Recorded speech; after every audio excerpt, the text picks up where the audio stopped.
Hi everyone, this is Scott with Kozi Media Design, and today I'd like to talk a little bit about the different types of televisions on the market.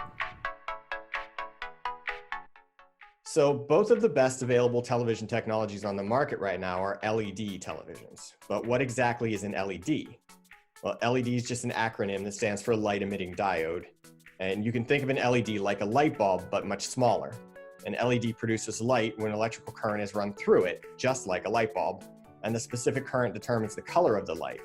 And so it used to be that red, green, and blue LEDs were combined to make white light, but white light emitting diodes are now widely available, and most of us actually have white LED light bulbs in our house. They consume very little power. They last for thousands of hours, even up to 100,000 hours. So we know what an LED is, but what's an OLED? OLED stands for organic light emitting diode, and what that means is that in an OLED display, the LEDs exist in a thin layer of organic material that produces light depending on the electricity that's flowing through it. But please understand that when I say organic, I don't mean alive. Anything carbon-based is considered organic in terms of chemistry. A typical LED television technology requires a backlight, but with OLED technology, each OLED produces its own light. And that means to produce the black, the OLED is simply not on at all. Each pixel produces the light required to form the image. And you see in the diagram here, the many layers that go together to make a typical LCD display, including that backlight layer there in the gray brackets. And in an OLED display, that's just not there. It's just a couple layers, super thin little TV. So what does this mean in terms of displays? Typical LED televisions cannot produce true black. And you see in the two displays below, the OLED is on the left and the regular LCD screen is on the right. True black is important when viewing HDR content or high dynamic range, which we're going to talk about in detail later on. But you can really see on the TV on the right that the backlight is coming through. And this is this TV's attempt to produce true black. Another point worth mentioning in regards to OLED is the display thickness. OLED displays can be as thin as 0.1 millimeter, and they can be folded and rolled up. In fact, LG just released a display that actually rolls itself into its own enclosure when you're not using it. It's pretty amazing.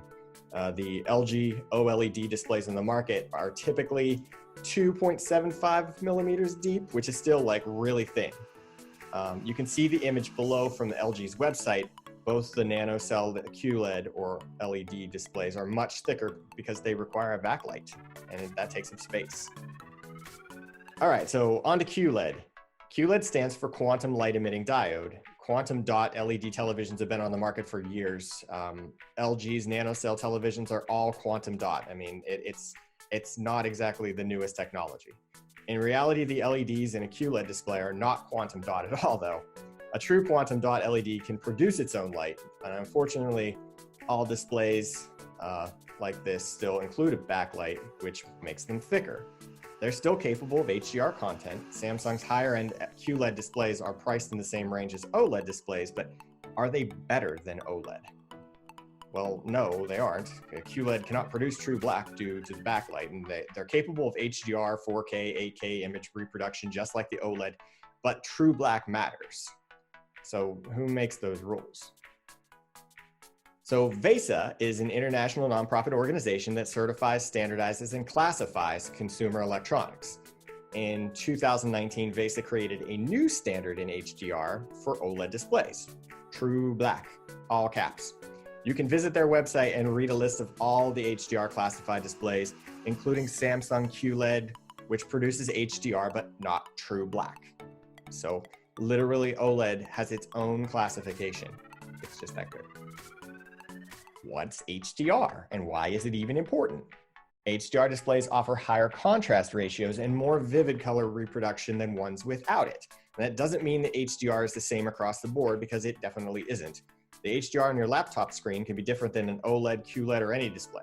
There are HDR ratings for touch panels with little screens on your digital camera. Without getting too technical and discussing the color spectrums, the important takeaway is that HDR gives you many more colors and variations in the white to black spectrum than a display without it. And the image here is from LG's website showing how they reproduce HDR and where other displays stop. So in conclusion, I wanted to give some of my recommendations. Which television should you choose? For most people, a nanocell display is an economical display that works in most situations. And LG offers a number of different display sizes in their nanocell line. They're all 4K, Ultra HD with HDR. The Samsung QLED is more expensive, and in my opinion, it doesn't provide image quality better than a nanocell. For critical watching, I would always go with the OLED. I have a 65-inch B panel in my living room and a 55-inch B panel in my bedroom. I've personally seen the difference in quality, especially in dark scenes.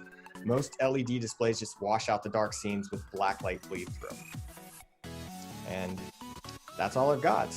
You can visit us online at www.kozimediadesign.com. Thanks for listening.